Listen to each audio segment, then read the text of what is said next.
Bonjour, nous sommes un groupe composé de Benjamin Chrétier, Théophile Bir et moi-même Bouzidji Naoufel, étudiant en première année à l'EPF.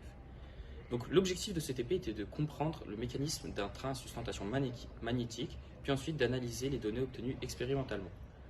Donc il faut savoir que le train à sustentation magnétique marche grâce au principe des aimants permanents. Donc chaque aimant permanent est composé de deux pôles, le pôle nord, le pôle sud.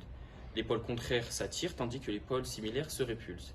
Et grâce à ça, le train lévite, car les aimants permanents sont présents à la fois sur les rails et à la fois sur le train. Il faut savoir que nous avons lâché le train à différents angles d'inclinaison, 8 degrés, 10 degrés, 12 degrés, 15 degrés, puis 16 degrés. À partir de ces angles, nous avons obtenu des vidéos différentes et donc des données différentes sur le logiciel Tracker, qui est un logiciel de pointage. Alors Tracker, comment ça marche? Donc on va devoir inclure une vidéo, donc ici la vidéo de la descente du train dans le logiciel. Et une fois que ce sera fait, on va créer certains paramètres tels que l'inclusion d'un repère, un repère orthogonal. Aussi la définition d'une masse, donc ici le train, cette masse qui va être suivie tout au long du pointage, un peu à la manière d'une chronophotographie. Et aussi on va initialiser le temps par rapport à l'entame de la descente du train. Et en dernier paramètre, on va créer une échelle. Et donc une fois qu'on aura fait tous ces paramètres, on aura juste à récupérer nos données, nos courbes dans le logiciel. Grâce au logiciel Spider ainsi qu'au module PyPlot, nous avons pu réaliser différents programmes dans le langage informatique Python. Ces programmes nous ont permis de créer des graphiques, de réaliser des courbes, ainsi que de prédire la continuité de ces courbes grâce à une régression polynomiale.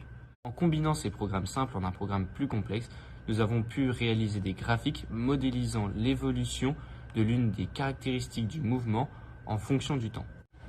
Nous avons ainsi obtenu pour chaque angle deux graphiques, l'un pour la trajectoire, l'autre pour la vitesse du train.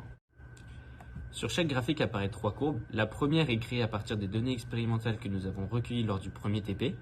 La deuxième est une prédiction de la continuité de cette courbe grâce à une régression polynomiale.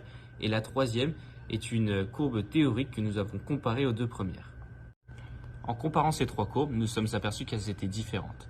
Cette différence s'explique par la précision de notre pointage ainsi que de notre échelle sur le logiciel Tracker. Pour finir, ce TP a enrichi nos démarches scientifiques grâce à la complexité de certaines questions. Par exemple, les courbes n'avaient pas toujours l'allure qu'on attendait. L'adaptation au langage Python était compliquée. De plus, l'adaptation des fichiers CSV dans les dossiers qu'on devait inclure dans Python rendait les choses plus compliquées et plus longues. On s'est donc concerté à chaque fois qu'on avait des erreurs ou des choses qui n'étaient pas cohérentes pour avoir la meilleure approche sur le problème. Et cela a permis de développer nos facultés de travail en équipe et à critiquer nos résultats et donc d'avoir une meilleure approche scientifique sur le sujet.